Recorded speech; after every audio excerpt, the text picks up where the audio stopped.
अस्सलाम वालेकुम दोस्तों, नईम्स वर्चुअल अकेडमी में सभिनी खे भलीकार। आऊं मोहम्मद आशिम राव। अॼु असां 8वीं क्लास जी साइंस में यूनिट 11 थे स्टार्ट कयूं था, जंहिंमें पाण खे कुझु शयूं जेके पढ़णियूं आहिनि उन्हनि में आहे जनरेटिंग इलेक्ट्रिसिटी, इलेक्ट्रिसिटी पैदा कीअं थींदी आहे, ऐं असांजो जेको जनरेटर आहे उहो कीअं कमु कंदो आहे, वर्किंग ऑफ पावर स्टेशन्स से जेके जनरेटरनि से कीअं कमु कंदा आहिनि, ऐं उन खां पोइ सोर्सिस ऑफ इलेक्ट्रिसिटी, असां वटि कहिड़ा सोर्स हूंदा आहिनि इलेक्ट्रिसिटी प्रोड्यूस करण जा, ऐं उन सां गॾु गॾु रिलेटेड प्रॉब्लम्स, यानी उहे जेके सोर्सिस जिन मां तव्हां एनर्जी प्रोड्यूस कयो पिया उन सां कहिड़ा कहिड़ा मसइला थींदा आहिनि।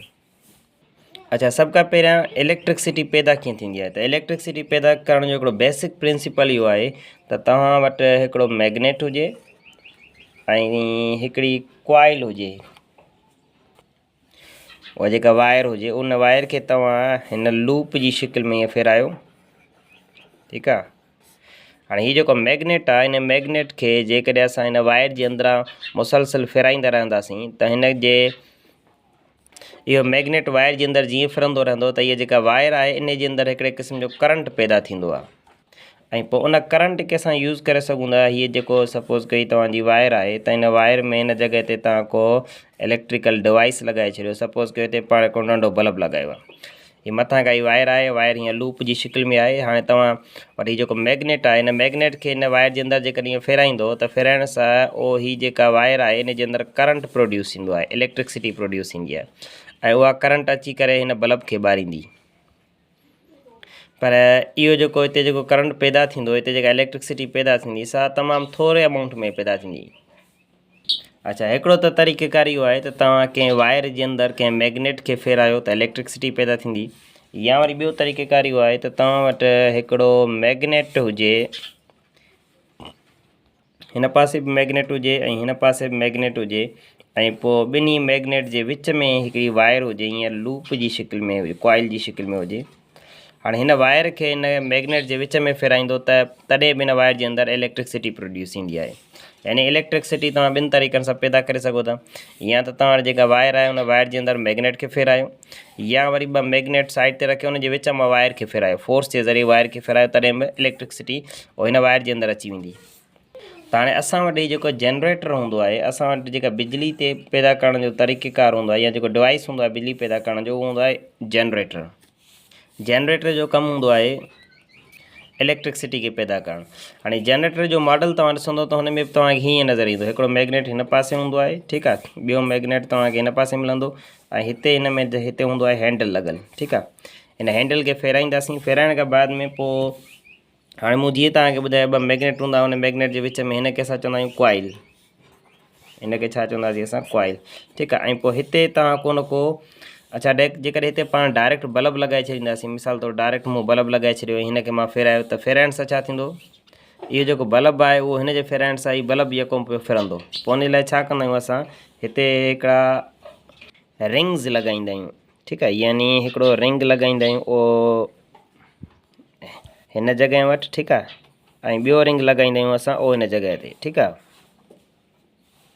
ऐं उन खां पोइ कार्बन जा हिकिड़ा ब्रुश खणंदा आहियूं, कार्बन जा ब्रुश जेके उहो हिन रिंग खे सिर्फ़ु टच कनि मथां खां, त जीअं हीअ जेका रिंग हीअं जीअं फिरे, सपोज़ के हीअ हिकिड़ी रिंग आहे, इहा रिंग हीअं जीअं फिरंदी त हिन जे फिरण सां ई जेको कार्बन जो ब्रुश आहे उहो जस्ट हिन खे टच कंदो, कार्बन जो ब्रुश पाण हिन सां गॾु वेंदो न, ठीकु आहे। अहिड़े तरीक़े सां हिते ब्रुश लॻल हूंदो आहे, पोइ हितां खां हिते वायर कढिबी आहे, हितां खां बि हिकिड़ी ॿी वायर कढिबी आहे, ऐं पोइ उनखे असां हिकिड़े बल्ब सां कनेक्ट कंदासीं।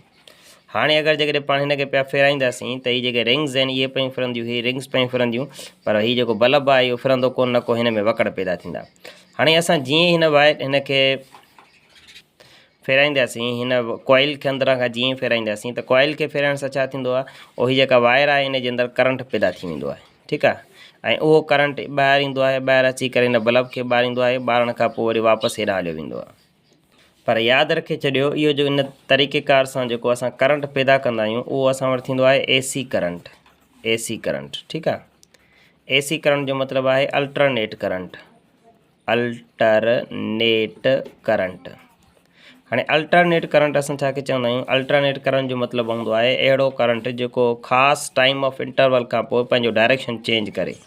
हाणे हिते बि ईअं थींदो आहे, हिते जे मथां पहिरीं चकर मथां खां हेॾां फेराए ईंदो त उन टाइम ते करंट जो डायरेक्शन हेॾां हूंदो, यानी करंट हेॾां पियो वेंदो। वरी इहा वायर जंहिंमें हेठां खां वापसि ईंदी मथे त उन टाइम ते हिन जे अंदरि करंट जो डायरेक्शन वरी मथे हूंदो आहे। यानी हर सपोज़ कयो 2 सेकंडनि खां पोइ 2 सेकंड में हिन वायर जे अंदरि करंट जो डायरेक्शन हेॾां आहे त वरी अॻियां जेके 2 सेकंड आहिनि उन में करंट जो डायरेक्शन वरी मथे हूंदो, वरी अॻियां जेके 2 सेकंड उन में करंट जो डायरेक्शन हेठि हूंदो। पोइ रिज़ल्ट में छा थींदो आहे, जेको बल्ब आहे उहो हर 2 सेकंडनि खां पोइ तेज़ डिम फुल थींदो रहंदो आहे, हिन जी रोशनी तेज़ घटि वधि थींदी रहंदी आहे। छो, छाकाणि त करंट पंहिंजो डायरेक्शन चेंज करे पियो। इन जे करे हीउ जेको पाण मॉडल पढ़ियो आहे जनरेटर जो, हीअ आहे पाण वटि AC जनरेटर मॉडल, यानी अहिड़ो जनरेटर जेको अल्टरनेट करंट प्रोड्यूस करे पियो। का अहिड़ा हूंदा आहिनि जेके डायरेक्ट करंट बि पैदा कंदा आहिनि, उनजे पोयां ॿी हिकिड़ी वजह हूंदी आहे, उनखे हिते फ़िलहालु डिस्कस नथा कयूं पाण। अच्छा, हीअ त हिकु सिंपल हिकिड़ो पाण मैकेनिज़म पढ़ियो आहे त कहिड़े तरीक़े सां जनरेटर कमु थो करे। हाणे अगरि जेकॾहिं असांखे वॾे मिक़दार में तमामु घणी मिक़दार में जेकॾहिं बिजली पैदा करणी आहे, यानी कंहिं हिकिड़े वॾे शहर खे ॾियणी आहे या हिकिड़े सॼे मुल्क खे ॾियणी आहे, त उनजे लाइ पाण खे हिकिड़ा स्ट्रॉन्ग मैग्नेट खपनि ऐं उन सां गॾोगॾु वॾियूं वॾियूं कॉइल्स हूंदियूं आहिनि। पोइ उन्हनि खे उन कॉइल खे उनखे फेराइण जे लाइ तमामु घणी एनर्जी खपे ऐं उहा एनर्जी हिकिड़ो आम नॉर्मल इंसानु नथो ॾेई सघे। आमतौर ते असां वटि जेके घरनि में जनरेटर हूंदा आहिनि उन्हनि खे स्टार्ट करण जे लाइ असां उनखे जस्ट किक कंदा आहियूं। किक करण खां बाद में पोइ हुनजे अंदरि पेट्रोल दाख़िल कंदा आहियूं, त उहो जेको पेट्रोल हूंदो आहे उनजी जेका केमिकल एनर्जी आहे उहा इस्तेमालु थींदी आहे इलेक्ट्रिकल एनर्जी में। पर जेकॾहिं कंहिं हिकिड़े वॾे शहर खे इलेक्ट्रिसिटी ॾियणी आहे, बिजली ॾियणी आहे, त पोइ उनखे उन वॾे जनरेटर खे हलाइण जे लाइ असांखे एतिरे मिक़दार में एनर्जी खपे त जीअं हुनजे अंदरि जेका टर्बाइन आहे उनखे फेराए सघिजे।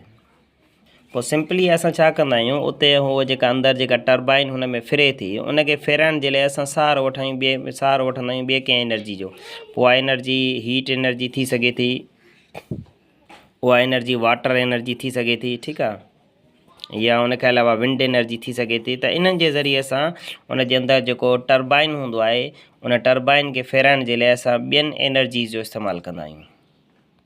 त अचूं था ॿिया सोर्सिस ऑफ एनर्जी कहिड़ा कहिड़ा आहिनि, इलेक्ट्रिसिटी जा ॿिया सोर्सिस कहिड़ा आहिनि।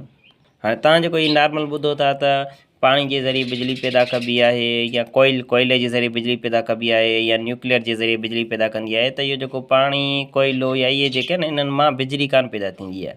पोइ हिन कोयले खे ॿारे इन मां जेका तवानाई थींदी आहे उन तवानाई जे ताक़त जे ज़रिए जनरेटर खे हलाइबो आहे, ठीकु आहे, टर्बाइन खे फेराइबो आहे। साॻिए नमूने सां वरी अगरि जेकॾहिं तव्हां ॿुधो हूंदो त हीउ पाणी आहे, पाणी जे ज़रिए डैम तयारु कबा आहिनि, पोइ पावर प्लांट्स हूंदा आहिनि, पोइ उन्हनि डैमनि में जेको पाणी हूंदो आहे उहो बिजली खे तयारु करण में मदद कंदो आहे। त हाणे उहो जेको पाणी आहे उहो बेसिकली उहो बिजली तयारु कोन कंदो आहे। उहो जेको पाणी आहे उनजो जेको प्रेशर आहे उहो इस्तेमालु थींदो आहे जनरेटर जी टर्बाइन खे फेराइण जे लाइ, ठीकु आहे, यानी जनरेटर जे अंदरि उन कॉइल खे फेराइण जे लाइ उहो कमु ईंदो आहे। छाकाणि त उहो वॾा मैग्नेट्स हूंदा आहिनि, वॾा जनरेटर हूंदा आहिनि, उन्हनि खे कोई हिकिड़ो आम इंसानु मुसलसल नथो फेराए सघे, ठीकु आहे। ऐं वेही यको बि केरु फेराईंदो कोन पियो सालनि जा साल जा, जेसि ताईं भई फिरंदी, छाकाणि त इहो जेका कॉइल आहे न अंदरि उहा जेसीं ताईं फिरंदी पई एसी ताईं इलेक्ट्रिसिटी पैदा थींदी, पर उहा जेकर कॉइल बीही रही त इलेक्ट्रिसिटी पैदा कान थींदी आहे। पोइ इन जे करे असांखे कोई अहिड़ो सोर्स खपे, एनर्जी जो सोर्स खपे जंहिंमां असां एनर्जी हासिलु कयूं ऐं उहा एनर्जी उन टर्बाइन खे हलाइण में मुसलसिल मदद कंदी रहे, त जीअं इलेक्ट्रिसिटी पैदा थींदी रहे, ठीकु आहे। त असां वटि कहिड़ा कहिड़ा सोर्सिस आहिनि, उन्हनि में सभु खां पहिरियों जेको सोर्स आहे उहो आहे असां वटि सोलर, ठीकु आहे। सिज जी रोशनी जे ज़रिए असां जेका इलेक्ट्रिसिटी पैदा कंदा आहियूं, अॼुकल्ह तक़रीबन सोलर सिस्टम थी वियो आहे जिथे किथे, इन जे बारे में थोरो पढ़ंदासीं। त हाणे इहे जेके प्लेट्स हूंदियूं आहिनि सोलर सिस्टम में, जेके प्लेट्स लॻियल हूंदियूं आहिनि उन्हनि जे अंदरि हिकिड़ा सेल हूंदा आहिनि जिन खे असां चवंदा आहियूं फोटो वोल्टिक सेल। इहे जेके फोटो वोल्टिक सेल हूंदा आहिनि उहे सिज जी जेका लाइट एनर्जी आहे उनखे डायरेक्ट कन्वर्ट छा में कंदा आहिनि, इलेक्ट्रिकल एनर्जी में कन्वर्ट कंदा आहिनि। पोइ वरी उहा जेका एनर्जी आहे उहा असां इस्तेमालु कंदा आहियूं घरनि में मुख़्तलिफ़ जॻहनि में। हाणे हीअ जेको सोलर एनर्जी आहे उहा वाहिद एनर्जी आहे जंहिंजे लाइ तव्हांखे जनरेटर जी ज़रूरत न पई पए, ठीकु आहे।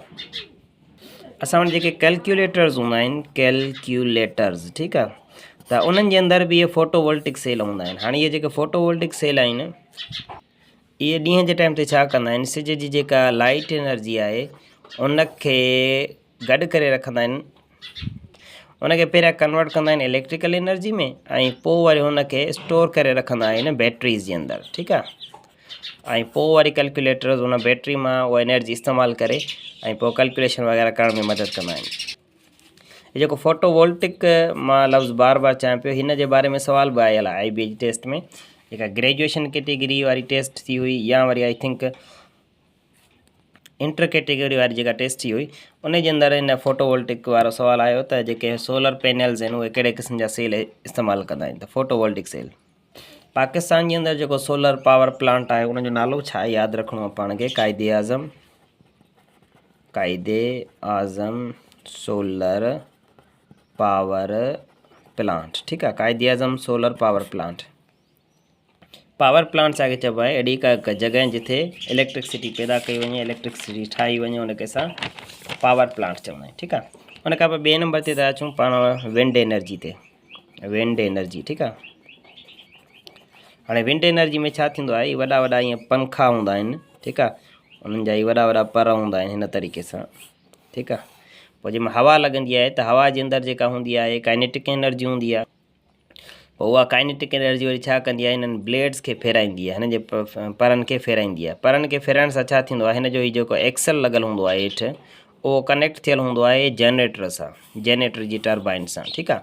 हाणे हवा जे ताक़त जे ज़रिए ही जेके पंखा आहिनि, इहे जेके पंखे जा जेके पर आहिनि इहे फिरंदा आहिनि, ऐं फिरण खां बाद में पोइ वरी जेको एक्सल आहे इहो फिरणु शुरू कंदो आहे, ऐं इन जे फिरण सां वरी अंदरि हेठि जेको जनरेटर लॻल हूंदो आहे उन जनरेटर जा जेके टर्बाइन्स आहिनि उहे हलणु शुरू कंदा आहिनि। त जेतिरी घणी हवा लॻंदी तहिड़े नमूने सां ई तकिड़ा फिरंदा, ऐं हिननि जे फिरण सां जनरेटर पियो हलंदो, जनरेटर जे हलण सां इलेक्ट्रिसिटी पई पैदा थींदी। हीअ जेके तव्हांखे प्लांट्स विंड सोर्स जेके एनर्जी जा सोर्सिस मिलंदा, इहे तव्हांखे नूरियाबाद में मिलंदा, नूरियाबाद, ठीकु आहे, कराची ऐं हैदराबाद जे विच में रस्ते में, तक़रीबन कराची खे वेझो आहे नूरियाबाद, उते तव्हांखे खोड़ सारा इहे पंखा मिलंदा जेके मुसलसिल विंड एनर्जी जे ज़रिए इलेक्ट्रिसिटी पैदा कंदा रहंदा आहिनि। ॿियो जेको एनर्जी जो सोर्स आहे उहो आहे पाण वटि न्यूक्लियर एनर्जी, न्यूक्लियर एनर्जी, ठीकु आहे। हाणे हीअ जेको न्यूक्लियर एनर्जी आहे इन में छा थींदो आहे, हीअ जेको असां इस्तेमालु कंदा आहियूं रेडियो एक्टिव आइसोटोप्स, हिन में छा इस्तेमालु कंदा आहियूं असां, रेडियो एक्टिव आइसोटोप। पहिरीं ॻाल्हि त तव्हांखे रेडियो एक्टिव जी ख़बर हुअणु घुरिजे त रेडियो एक्टिव छा हूंदा आहिनि। असां वटि कुझु एलिमेंट्स स्टेबल हूंदा आहिनि, के एलिमेंट्स अनस्टेबल हूंदा आहिनि। स्टेबल एलिमेंट्स जो मतिलबु आहे जेके अकेला एग्ज़िस्ट करे सघनि, जिन में को मसलो मसाइल न हुजे, पर ॿिया असां वटि अनस्टेबल एलिमेंट्स हूंदा आहिनि। अनस्टेबल एलिमेंट्स वरी छा कंदा आहिनि, उहे उन्हनि जे न्यूक्लियस जे अंदरि प्रोटॉन जो तइदादु तमामु वधीक हूंदो आहे या न्यूट्रॉन जो तइदादु वधीक हूंदो आहे, जंहिंजे इन वजह सां उहे बैलेंस में न रहंदा आहिनि। पोइ हू छा कंदो, उहो जेको एटम हूंदो आहे उहो पंहिंजे न्यूक्लियस खे डिस्ट्रॉय कंदो आहे, डीके कंदो आहे। त उहो पंहिंजे न्यूक्लियस खे जीअं डिस्ट्रॉय कंदो आहे त उनजे न्यूक्लियस जे डिस्ट्रॉय थियण सां तमामु घणी एनर्जी प्रोड्यूस थींदी आहे, तमामु घणी हीट प्रोड्यूस थींदी आहे। इहो जेको अमल आहे इनखे असां चवंदा आहियूं न्यूक्लियर फिजन, FISSION, ठीकु आहे, न्यूक्लियर फिजन। न्यूक्लियर फिजन जो मतिलबु छा हूंदो आहे, हिकिड़ो एलिमेंट जेको अनस्टेबल हुजे उहो पंहिंजे न्यूक्लियस खे डिस्ट्रॉय करे, पंहिंजे न्यूक्लियस मां ॿ नंढा न्यूक्लियाई तयारु करे, इन अमल खे असां न्यूक्लियर फिजन चवंदा आहियूं। त इहो जेॾीमहिल अमल थींदो आहे त इन अमल जे दौरान तमामु घणे मिक़दार में हीट रिलीज़ थींदी आहे, एनर्जी रिलीज़ थींदी आहे, ठीकु आहे, एनर्जी तमामु घणी रिलीज़ थींदी आहे। पोइ उहा जेका एनर्जी जेका हिन मां निकिरे पई, उन एनर्जी खे, उन हीट खे इस्तेमालु कबो आहे टर्बाइन खे फेराइण जे लाइ, जनरेटर खे हलाइण जे लाइ। पाकिस्तान में हिन वक़्तु 6 एक्टिव पावर प्लांट्स मौजूदु आहिनि, ठीकु आहे, न्यूक्लियर पावर प्लांट्स तक़रीबन हिन वक़्तु 6 जेके एक्टिव आहिनि। हिकिड़ो ॿियो 7 आहे जंहिं ते कमु हले पियो। हीअ जेके 6 आहिनि उहे कहिड़ी कहिड़ी जॻह ते आहिनि, हिकिड़ो आहे तव्हां वटि कराचीअ में, कराची खां अलावा ॿिया तव्हांखे हीअ जेके मिलंदा पंजाब में मियांवाली में, पंजाब में मियांवाली, ठीकु आहे, मियांवाली जे अंदरि ई तव्हांखे न्यूक्लियर पावर प्लांट्स मिलंदा आहिनि। उनखे अलावा ॿिया जेके सोर्स आहिनि उनमें हिकिड़ो आहे पाण वटि बायोमास, ऐं ॿियो आहे असां वटि हाइड्रो इलेक्ट्रिसिटी, ठीकु आहे। बायोमास छा आहे, बायोमास मीन्स जानवरनि जो जेको गोबर वग़ैरह हूंदो आहे, छेणा वग़ैरह, उन्हनि खे एज़ अ फ्यूल तौर ते इस्तेमालु कबो आहे, ठीकु आहे, उन्हनि खे बाह वग़ैरह ॾेई करे पोइ उन्हनि मां जेका हीट प्रोड्यूस थींदी आहे, एनर्जी जेका निकिरंदी आहे, उन एनर्जी जो असां इस्तेमालु कंदा आहियूं जनरेटर खे हलाइण जे लाइ। उन एनर्जी असां छा में इस्तेमालु कंदा आहियूं, जनरेटर खे हलाइण जे लाइ। त इन तरीक़े सां जेका एनर्जी प्रोड्यूस कबी आहे, इलेक्ट्रिसिटी प्रोड्यूस थींदी आहे, उहा बायोमास सोर्स मां थींदी आहे। Biomass, bio means life, mass means matter. त ही जेके बि जानदार आहिनि, उनजो गोबर किन किचिरो जेको हूंदो आहे उन्हनि खे एज़ अ फ्यूल तौर ते इस्तेमालु कबो, पोइ उनखे ॿारण खां पोइ जेका हीट मिलंदी आहे उन जे ज़रिए सां इलेक्ट्रिसिटी जनरेटर खे हलाईंदा आहियूं, पोइ जंहिंजी वजह सां इलेक्ट्रिसिटी पैदा थींदी आहे। ॿी आहे पाण वटि हाइड्रो इलेक्ट्रिसिटी। हाइड्रो इलेक्ट्रिसिटी में छा हूंदो आहे, पाणी जो जेको प्रेशर आहे उन जे ज़रिए सां जनरेटर खे हलाईंदा आहियूं, पोइ पाण वटि तयारु थींदी आहे बिजली। हिन जे लाइ वरी छा कबा आहिनि, जेके रिवर्स हूंदा आहिनि, दरियाहनि जे भरिसां डेम तयारु कबा आहिनि, ऐं पोइ उन्हनि डेमनि जे ज़रिए पाणी खे छॾियो वेंदो आहे, पोइ वॾो जेको पाणी जो जेको प्रेशर हूंदो आहे उहो जनरेटर खे हलाइण में मदद कंदो आहे। ॿी तव्हां वटि आहे थर्मल एनर्जी। थर्मल एनर्जी, ठीकु आहे। हाणे जेका थर्मल एनर्जी आहे, उहो थर्म मीन्स हीट। असां वटि जेके फ्यूल्स आहिनि उन्हनि फ्यूल्स खे असां ॿारे उन्हनि मां जेका हीट निकिरंदी आहे, स्टेम निकिरंदी आहे, उन हीट जो असां इस्तेमालु कंदा आहियूं जनरेटर खे हलाइण जे लाइ। मिसाल तौरु छा खे तव्हां ॿारींदा आहियो, जीअं वुड आहे, काठ खे ॿारींदा आहियूं, कोयले खे ॿारींदा आहियूं, ठीकु आहे। पेट्रोल आहे, पेट्रोल खे ॿारींदा आहियूं, ठीकु आहे।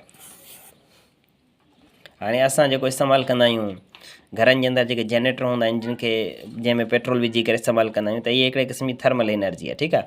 त पेट्रोल मां हीट निकिरंदी आहे, ऐं उहा जेका केमिकल एनर्जी आहे सा यूज़ थींदी आहे वरी इलेक्ट्रिकल एनर्जी खे तयारु करण में। अच्छा, लास्ट में पाण पढ़ंदासीं त प्रॉब्लम्स कहिड़ा था थियनि, यानी ही जेके सोर्सिस एनर्जी जा आहिनि, इन्हनि में कहिड़ा कहिड़ा मसइला पेश अचनि पिया, ठीकु आहे। त सभ खां पहिरियां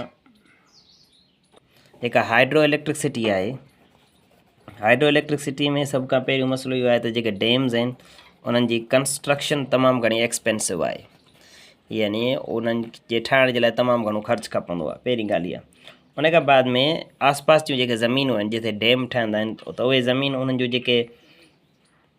जेके आबाद ज़मीनूं आहिनि से आहिस्ते आहिस्ते पंहिंजी ख़ासियत विञाए वेंदियूं आहिनि, यानी उहे पोइ उहा साॻी पैदावार न कंदियूं आहिनि जेका उहे पहिरें टाइम ते करे रहियूं हुयूं, ठीकु आहे। त इहे ॿ वॾा नुक़सान आहिनि। पहिरियों नुक़सानु त डैम्स एक्सपेंसिव आहिनि तमामु घणा, जंहिंजी वजह सां तमामु घणो ख़र्चु थींदो आहे, मुल्क खे करिणो पवंदो आहे। पोइ आसपास वारी जेका ज़मीन हूंदी आहे, जेका आबाद हूंदी आहे, सा आहिस्ते आहिस्ते गैर आबाद थियणु शुरू थींदी आहे।